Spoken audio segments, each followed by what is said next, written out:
Hi and welcome to microbiology discussion.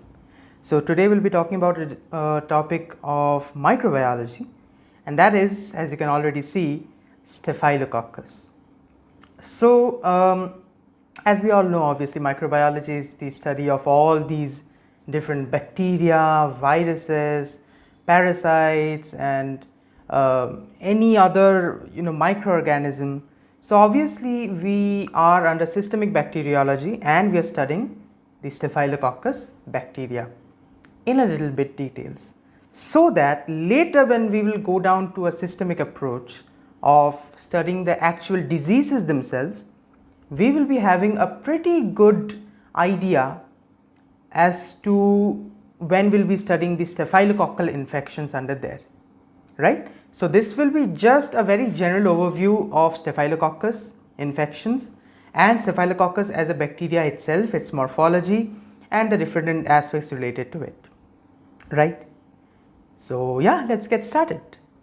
So the very first thing is, since Staphylococcus itself is a gram-positive coccus or a cocci, so we need to understand what gram-positive cocci are. We obviously know what cocci are from the general morphology of bacteria, on which I'll be making a video. I'm pretty sure about that. But from very general or basic ideas, we already know what cocci are, what bacilli are. So we know that coccus means spherical, right? So according to the shape of the bacteria itself, the bacteria's morphology, it can be divided into a coccus or a bacillus or even a vibrio, right? So Staphylococcus, obviously within the name itself we have got a coccus. It is a gram-positive coccus, right? So gram-positive means that according to the gram staining, on which again I'll make a video, it comes gram-positive, alright. Gram-positive cocci, there are two such families of bacteria which are gram-positive cocci. Number one is the Streptococcus, which you can see, and the second one is Micrococcus. Streptococcus, we are not going to talk about that right now, because our topic of discussion does not really concern Streptococcus, but the other family, Micrococcus. This one actually is of interest to us. Do you know why? Because this family Micrococcus, as you can already see, it houses these 4 genera. So we know that from family we have got genus, and from genus we've got species, right? That is the way that the hierarchy works. Obviously the scientific nomenclature, that is how the entire kingdoms, they are subclassified. So this Micrococcus bacteria family, it has these 4 genera under it: Micrococcus, Staphylococcus, which is our topic of discussion, Planococcus and Stomatococcus. Okay.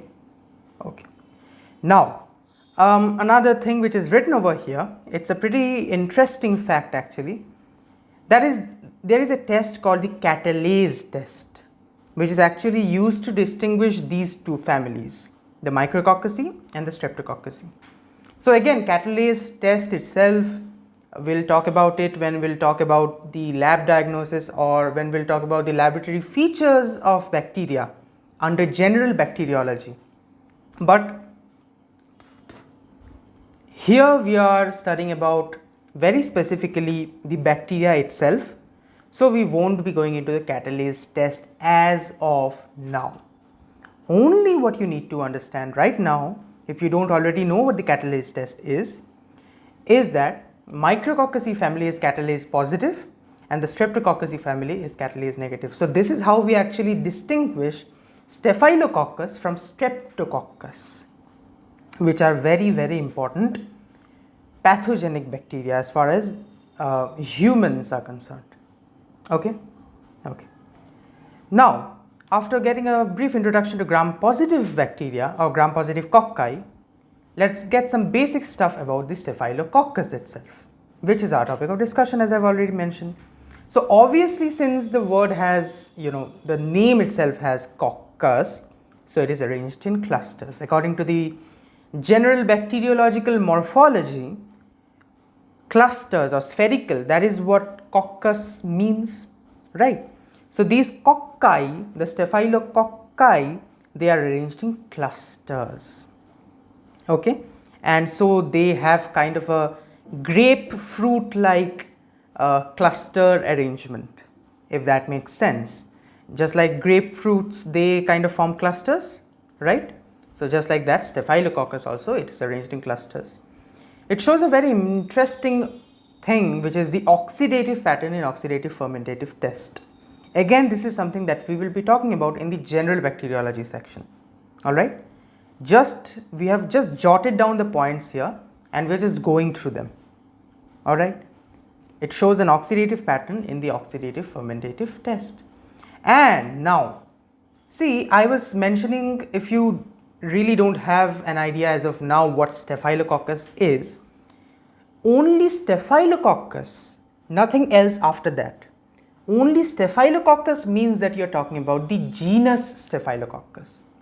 But when you start giving a species name, then you have essentially delved into the species category, obviously. So examples of the Staphylococcus bacteria under the genus Staphylococcus, they are Staphylococcus aureus, which is the most important Staphylococcus bacteria.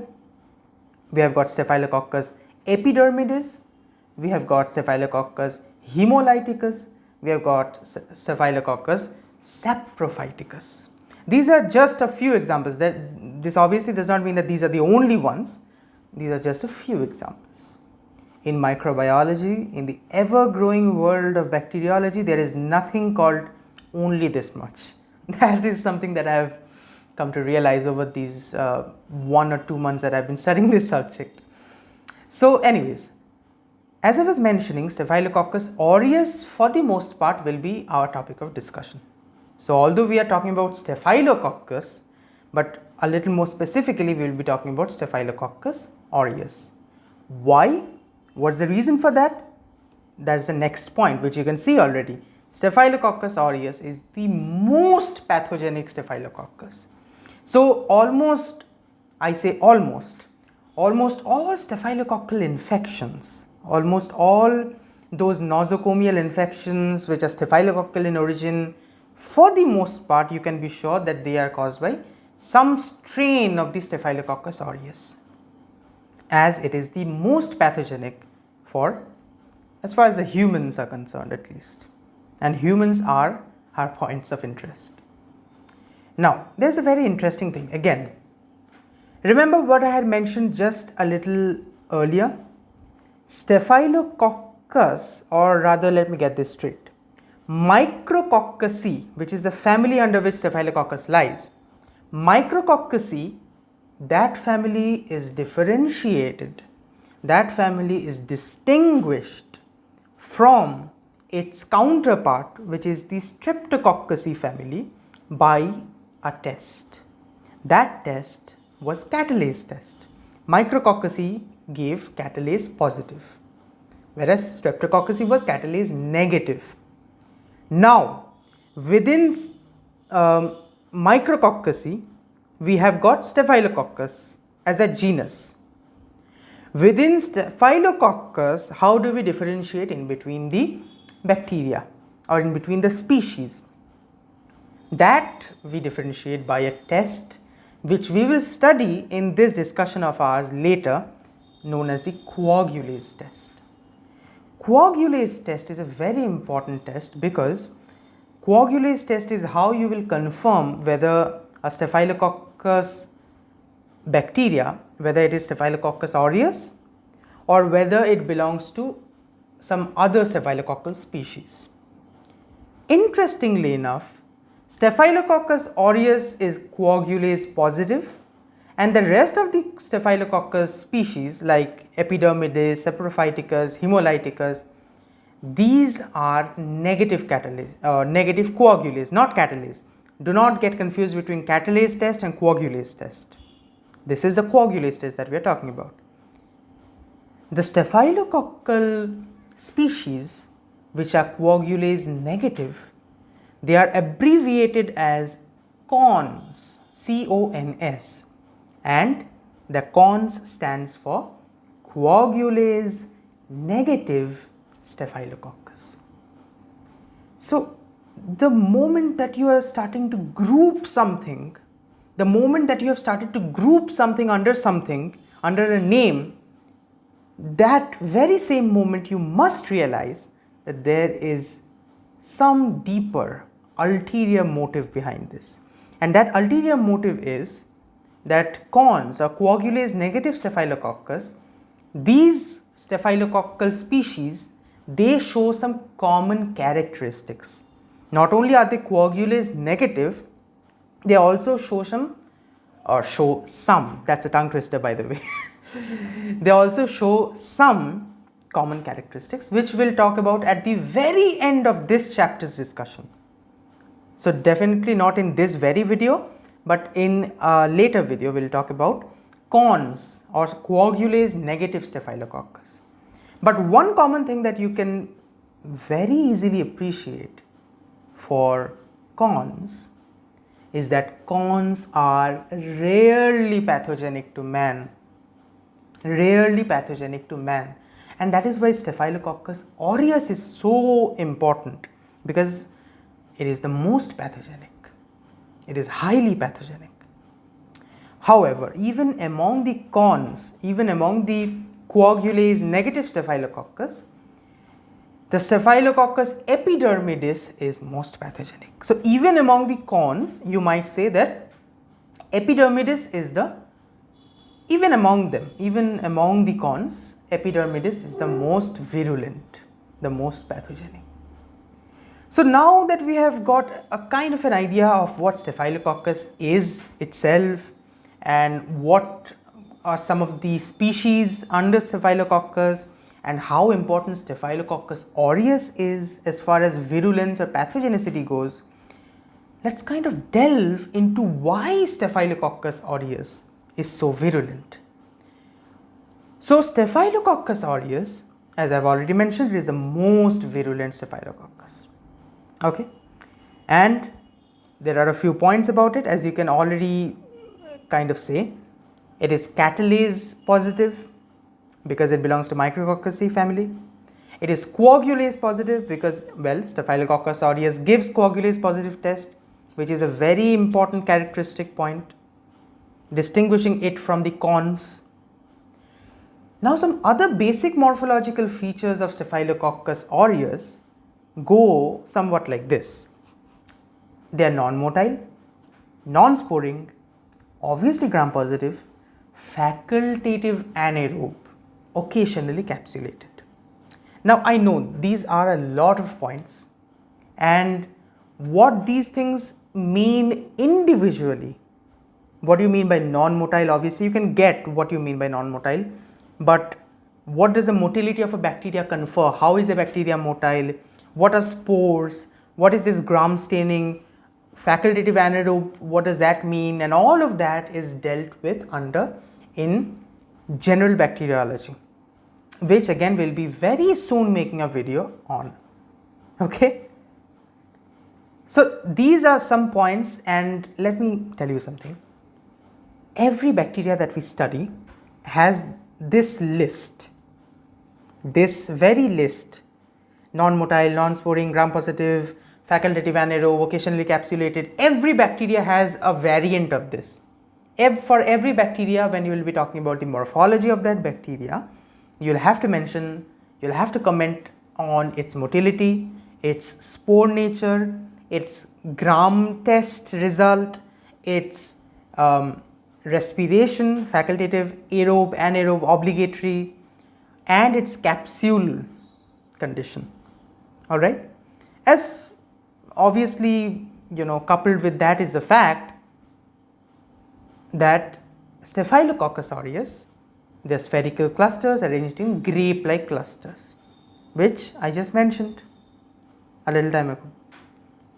Now let's get down to why this extreme pathogenicity of this bacteria even exists in the first place. Why is Staphylococcus aureus so pathogenic? that can be broken down into factors which are known as virulence factors. In this discussion of ours, in this video, we'll be talking about the virulence factors of Staphylococcus aureus. Each virulence factor. So, are you really understanding what virulence factors mean? These are factors, these are certain things in the bacterial structure that the bacteria has which confers virulence. What is virulence? Virulence, or pathogenicity, is the ability of a foreign organism, a foreign structure, to induce, to stimulate an immune response in our body. So virulence or pathogenicity means, why can Staphylococcus aureus stimulate our immune response? That is the, more or less that's it. How can Staphylococcus aureus infect us? How can Staphylococcus aureus bring about those clinical manifestations? How does it cause diseases? To be very rough, diseases. How is it disease causing? That is due to the presence of these three factors, these three things. Number one, some cell wall associated factors. Number two, toxins. And number three, extracellular enzymes. Okay? We will study each of these 3 points in detail. So, very firstly, let's come to the cell wall associated factors. Bacterial cell wall is a very important and interesting, may I add also, topic in microbiology, again dealt with under general bacteriology. So, a very interesting thing about bacterial cell wall is the presence of peptidoglycan. Alright, we won't get into the details of the structure obviously in this video. For that, we will be making another separate video. But peptidoglycan, just remember this, if you don't already know, peptidoglycan is a very important constituent as far as bacterial cell wall is concerned, be it gram-positive or gram-negative bacteria. Interestingly enough though, peptidoglycan is a lot more in gram-positive bacterial cell walls. And what are we studying? Staphylococcus. So, Staphylococcus is a gram-positive bacteria. So, peptidoglycan is a very important thing as far as staphylococcal cell wall is concerned. And guess what? Peptidoglycan, not only does it confer rigidity to the bacteria and the cell wall, but it also initiates inflammatory response. So, now can you understand what virulence factors mean? And how peptidoglycan, which is associated with the cell wall, is a virulence factor as far as Staphylococcus aureus is concerned? Because peptidoglycan is present in staphylococcal cell wall, that is why it's a cell wall associated factor, and not only does it confer rigidity to the bacteria Staphylococcus aureus, but also upon entering our body initiates an inflammatory response. So obviously it is immunogenic. Okay. Second cell wall associated factor which I would like to mention is teichoic acid. Teichoic acid again is a very important constituent as far as gram-positive cell wall is concerned. Interestingly enough, teichoic acid is not present in gram-negative cell walls. So when we will be studying about gram-negative cell bacteria, the Enterobacteriaceae family, when we will be studying about those, we won't find teichoic acid under their virulence factors. But in this case, teichoic acid is a cell wall associated virulence factor. How so? Because it helps in adhesion of the bacterial cocci to the mucosal surfaces of our body, and along with that also inhibits opsonization. Opsonization, very interesting concept in immunology. Okay, so teichoic acid is somewhat like a hook-like thing. It's not a hook-like thing as it's, I'm not trying to say that teichoic acid looks like a hook. No, I'm saying that teichoic acid acts like a hook. In this case, it helps in adhesion of the bacteria to mucosal surfaces and also inhibits opsonization, which is a very, very important immune response of our body. Then we also have certain cell surface adhesins. So just like teichoic acid helps in the adhesion of the Staphylococcus aureus cocci, there are some other cell surface adhesins themselves which help in this thing. For example, we have clumping factor, as you can see, fibronectin binding adhesin and collagen binding adhesin. So these are just three examples of cell surface adhesins, among which I would rather say that clumping factor is a very, very important thing. Why, you might ask? Just remember, I had talked about the coagulase test a bit earlier, right?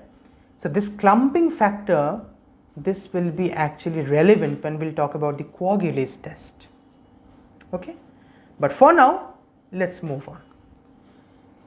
There is a very interesting, as you can see from the next point, a very interesting polypeptide structure in the cell wall known as protein A. This protein A is a very, very important thing because it actually does so many things. It has so many biological properties which confer this anti-immune response as far as the bacteria is concerned, that it is very astonishing. What are these things that protein A actually confers to the bacteria? Well, first of all, it is anti-complementary. So complement fixation, complement formation, all those steps, they will not be able to actually occur. Then chemotactic, releasing chemicals, luring the immune response. Anti-opsonization, just like teichoic acid. Platelet damage causing, so damages our platelets. And coagglutination inducing. Again, coagglutination is also another thing which we'll study in immunity or the immunology in microbiology. But coagglutination, if I am to say something about it, I would say that coagglutination is actually kind of like this, that protein A will actually bind to the IgG antibodies FC region. These antibodies, obviously we know a basic structure from biochemistry. So antibodies have a FC region, right? So this FC region, to that protein A will bind in the IgG antibody, and the FAB region, which actually binds with antigen, that will be left free, which will bind to the corresponding antigen now which is present in the clinical samples, right? So this is actually a kind of a test, a clinical test, but now it is kind of obsolete. So there is not much need for knowing about this on the perspective of Staphylococcus aureus. Like coagglutination as a concept, obviously it's very interesting, and we'll study that in immunology. But that's all we need for this discussion of ours. The last cell wall associated factor is microcapsule. Now microcapsule, these have been found in some strains of Staphylococcus aureus. What are they? So these microcapsules, they are zwitterionic polysaccharides. Zwitterionic polysaccharides. So obviously we know what the meaning of polysaccharide is, obviously. Zwitterion, we had studied amino acids, there we had studied zwitterion. So zwitterions obviously means that a molecule has simultaneously a positive and a negative charge. So this zwitterionic form of this microcapsule, which is itself a polysaccharide, this is very important. Do you know why? Because this is helping, or rather critical, for abscess formation. So this helps the bacteria in forming abscess. The spelling of abscess is wrong here, it will be ABSCESS, sorry for that. Anyways, abscess friendly. Along with that, microcapsule also actually helps in inhibiting the phagocytosis by neutrophils. So what I am actually trying to, kind of by giving you a brief overlay of these cell wall associated factors, what I am trying to actually overall paint a picture of is the fact that look at how all of these factors which are present, or rather which are structures associated with Staphylococcus aureus cell wall, how they are helping the bacteria in evading or inhibiting our immune response, and by that conferring virulence. Okay? Okay. So having talked about the cell wall associated factors, now let's move on to toxins, and this is a little more extensive, might I add. So toxins, obviously we know, we can kind of get an idea of what that means. So toxins obviously means bad things, bad chemicals, poisonous things, right? So toxins, again, as far as Staphylococcus aureus, the different strains are concerned, there are 4 types.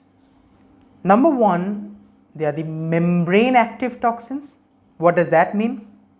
Membrane active toxins or membrane active anything means that these toxins will act on the membrane of the cell or the cell membrane and will disrupt them. Now what cell will they act upon? That obviously will depend on what kind of toxin they are, which we'll talk about in just a moment. But membrane active toxin means that the way that these toxins will disrupt our cells is by disrupting the cell membrane. Okay. In the membrane active toxins, we will study about hemolysins and leukocidins. What they are, I'll talk about in just a moment. Then we have got another kind of toxin, which is the epidermolytic toxin. Again, we'll talk about each one of these in details. This is just a list of what we are about to talk about. Then we have the enterotoxins, and lastly we have a very interesting toxin which is actually related to a pathological condition known as the toxin shock syndrome. So the toxin for the toxin shock syndrome, that is the toxin shock syndrome toxins. Okay. Anyways, so let's get started with the membrane active toxins. So as you can kind of as I've already kind of mentioned, membrane active toxins, they will disrupt the cell membrane. Which cell's membrane will they disrupt? Based on that, they are hemolysins. Hemolysins mean hemo, so obviously blood, RBC destroying. Okay. So hemolysins are membrane active toxins which will disrupt or destroy the RBCs by the RBC membrane disruption. Now hemolysins, they have 4 subtypes: alpha, beta, gamma and delta. Okay. Now each of these 4 subtypes, they have some individual characteristics of their own, and they have a certain level of affinity towards human cells. So depending on that, alpha is the most virulent among them, or alpha is the most human cell damage causing, and all of that. So it's kind of like that. Alright. So I'm not going into the details, as I've also not written down in the slide itself. So it's alpha, beta, gamma and delta subtypes. Now there is a reason why you should know about the subtypes, or rather you should at least know that hemolysins have 4 subtypes: alpha, beta, gamma and delta. Do you know why? Because of the next topic, that is leukocidins. So for understanding leukocidins, you need to know about hemolysins. How? Because leukocidins, which by the way they are also known as the PV toxin, Panton Valentine toxin, which is named according or rather after their discoverer, leukocidins actually will destroy leukocytes. From that we have got the name leukocidins. Along with that, it also destroys RBCs and macrophages. Okay, but that's not the most interesting thing about leukocidins. The most interesting thing about leukocidins is that it works with the gamma hemolysin to destroy leukocytes, RBCs and macrophages. Gamma hemolysin, so that's why you should know about the hemolysins, and you should know that hemolysins have 4 subtypes: alpha, beta, gamma, delta, so that at least you know that there is something called gamma hemolysin. Okay, so leukocidins, they actually have a fast F and a slow S component, and both of these components will work with the gamma hemolysin together synergistically to destroy the leukocytes, RBCs and macrophages. Hence, obviously, as it's written, it is called the synergohymenotropic toxins. Okay, because together the toxins, hemolysins, gamma hemolysin and the 2 factors, the 2 components of leukocidins, they are working together synergistically to actually bring about the bacterial function. That is why it is known as the synergohymenotropic toxin. Interestingly enough, it is expressed in the methicillin resistant Staphylococcus aureus. So leukocidins are actually, they're kind of, we have got an information here that they are expressed in a kind of a strain of Staphylococcus aureus which are methicillin resistant. Methicillin resistant Staphylococcus aureus, and what all of that means we'll talk about later in a later discussion. Okay. So now let's talk about the next type of toxin. So we just talked, if you have forgotten, we are talking about toxins. Toxins under, what is that under? We are talking about virulence factors of Staphylococcus aureus. Under that we were talking about toxins, right? And under toxins we have finished membrane active toxins. Now we move on to epidermolytic toxins. Okay, so epidermolytic or exfoliative toxin.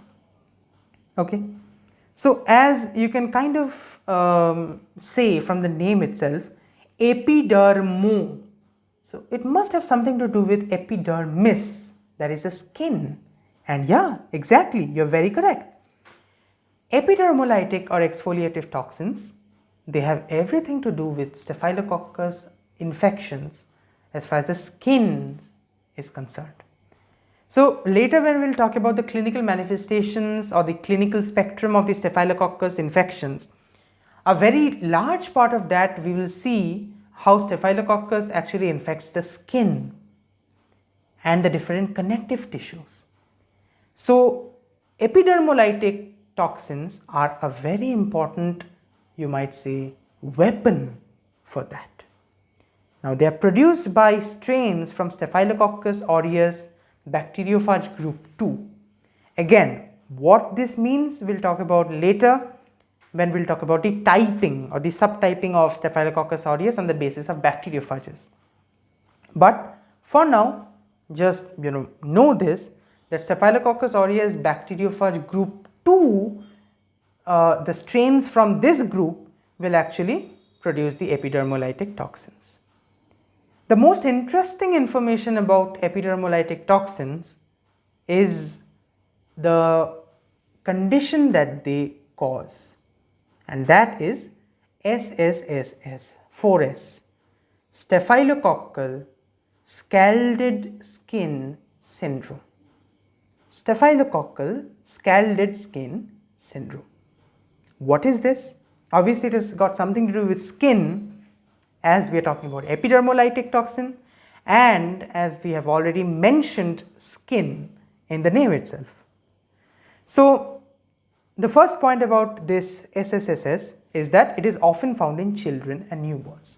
So this is a disease, so this is a syndrome, this is a condition caused by these toxins from Staphylococcus aureus infections, often found in children and newborns. So more than affecting adults, children and newborns, they are mostly affected. What actually happens? What are the clinical manifestations of this condition, this disease? Illness that is actually varying from tenderness, blisters and bully formation to exfoliation. Exfoliation means removal of the dead skin cells.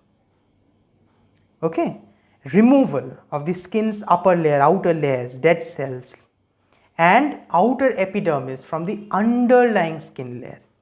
So what has been meant by this statement is that the spectrum for this disease, the clinical manifestations for this disease, it can be something localized, something not so serious, like just some tenderness you might have. Then again, you might have blisters and some bully formation, but you might also have certain serious conditions like exfoliation. Your skin starts to, the outer layers of the skin starts to come up, epidermis, it starts to wrinkle and come up, exposing the inner layer.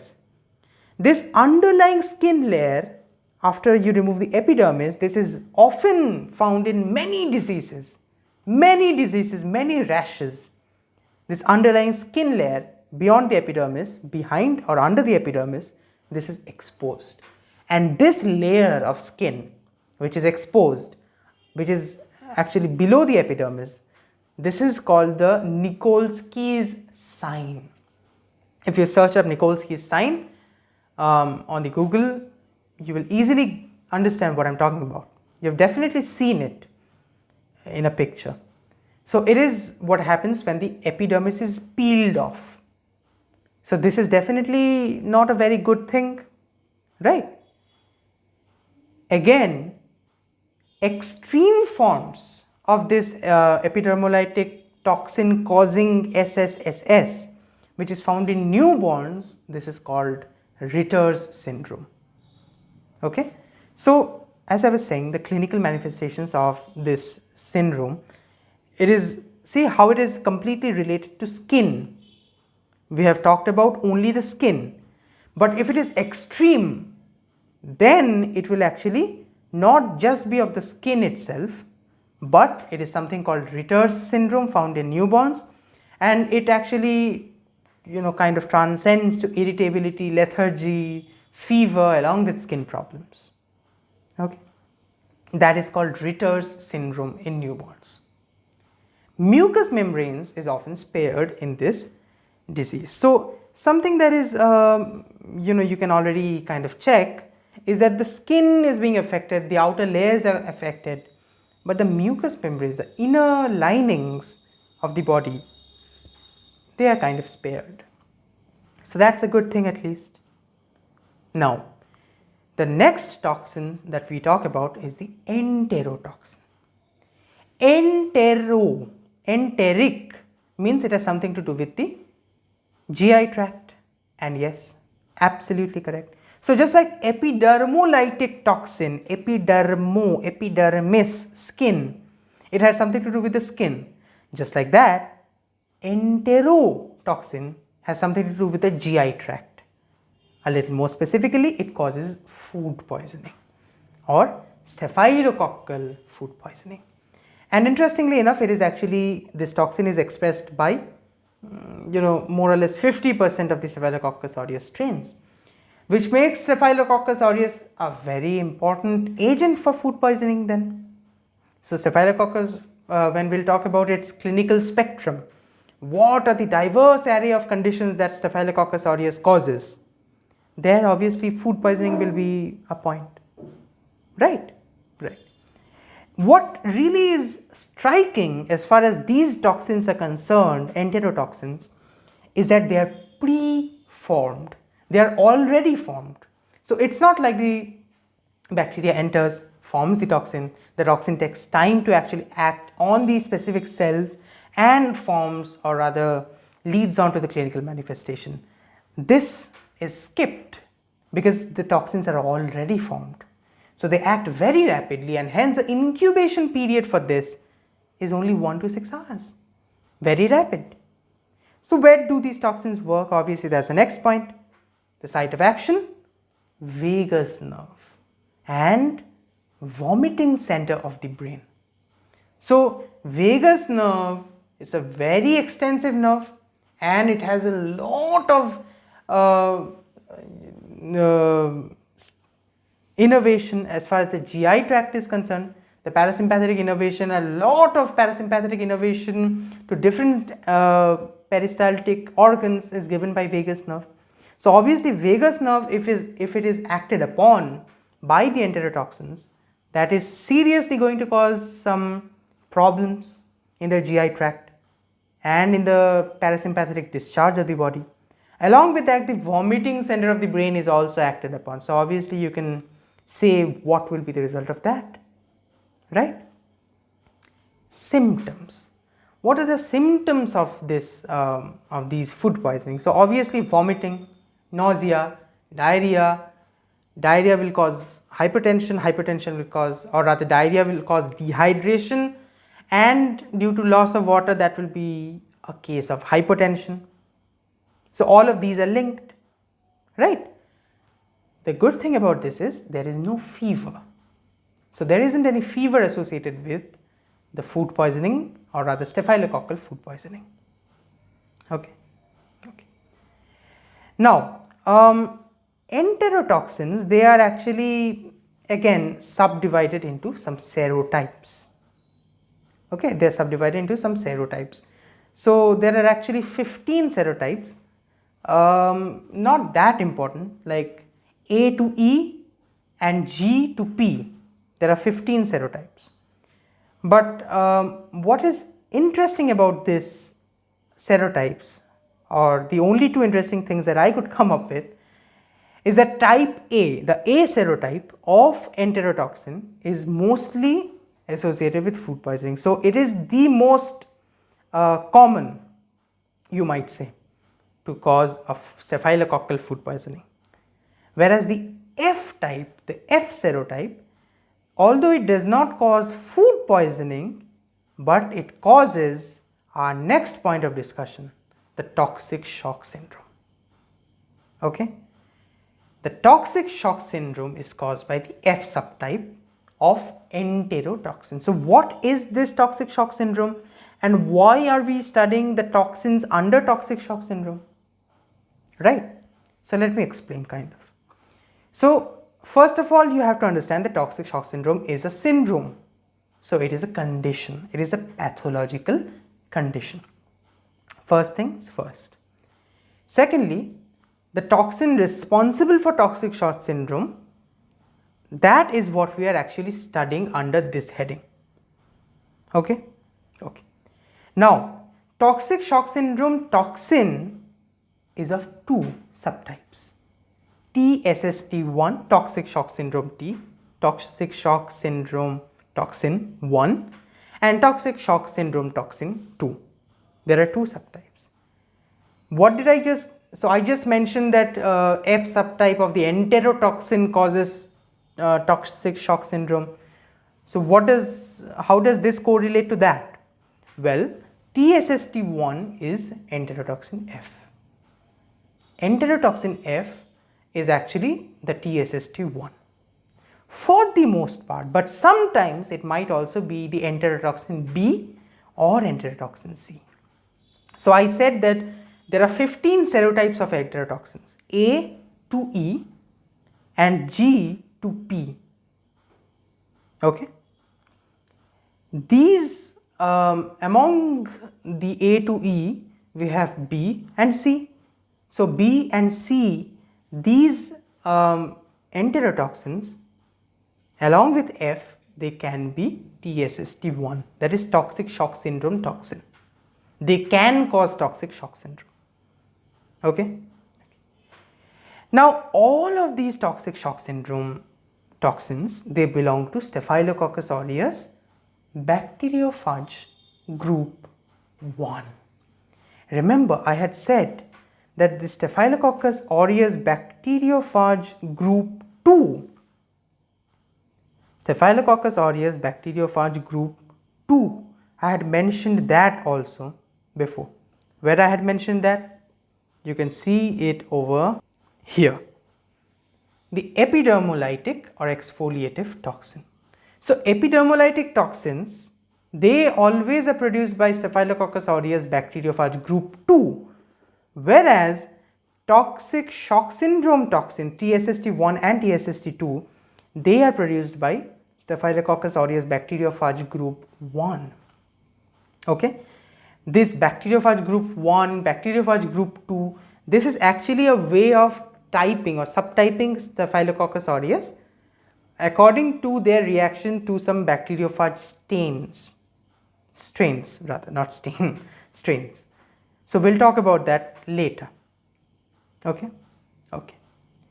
Now, toxic shock syndrome toxins are superantigen along with enterotoxins, as it is written.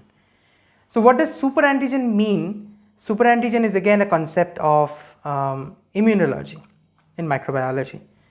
But the more or less what that means is that these superantigens, instead of a normal antigen, compared to a normal antigen, when a normal antigen has to bind, it actually causes an immune response. For that, a number of steps actually occur. The antigen first binds to an antigen presenting cell actually binds to the antigen, and it will go and it will present it to the T cell and to the T cell precursors, and the T cell will bind with the T cell receptor, forming more and more T cells, and they will then mediate their action, and there is a long list of things that go on. But superantigens, they don't actually bind with the antigen presenting cells themselves, they directly go and bind to the T cell receptor instead of the previous steps. This directly happens and there is a large immune response. So how that is actually relevant to toxic shock syndrome, first of all, is the fact that both enterotoxins and TSST 1 and 2, they are enterotoxins and they are superantigens.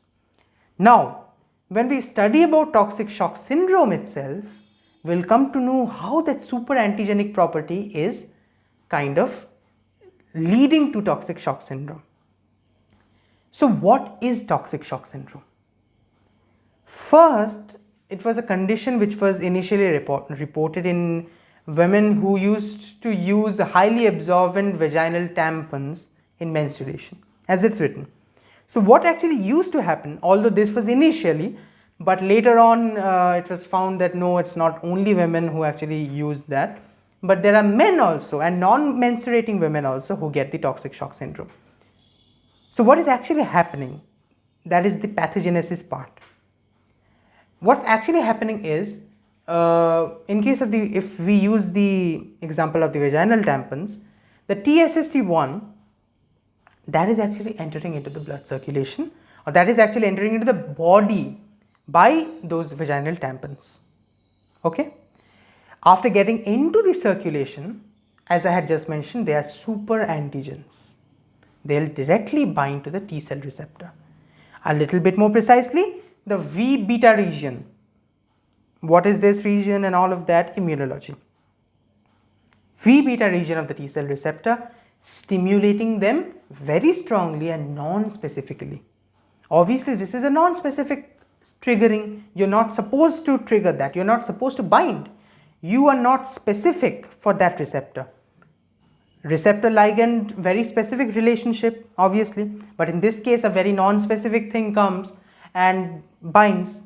Obviously a very non-specific binding, but a strong binding and a strong stimulation. What happens?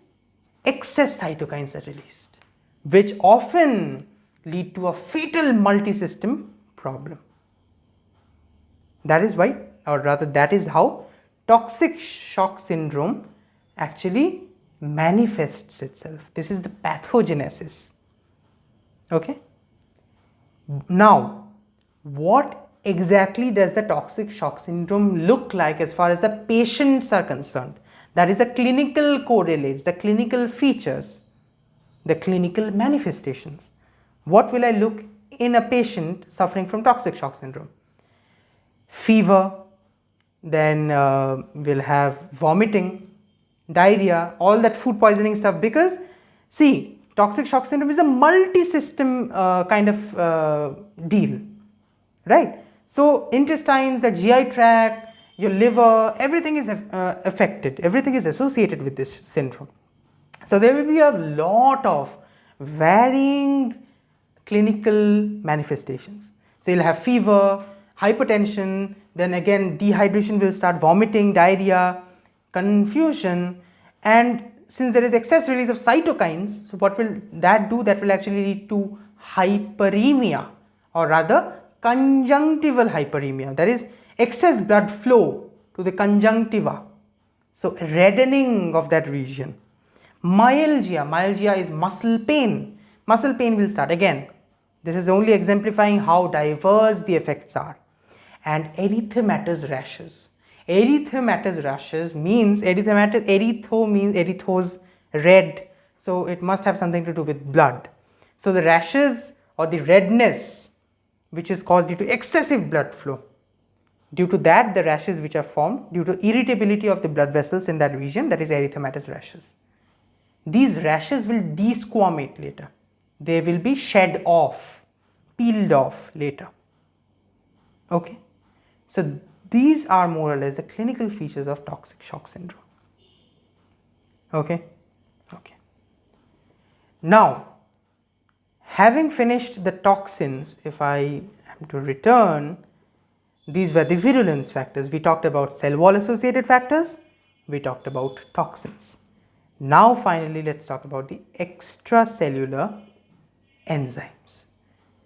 So these are a few enzymes, extracellular enzymes, which again they aid the bacteria in invading our body and in evading or inhibiting our immune response.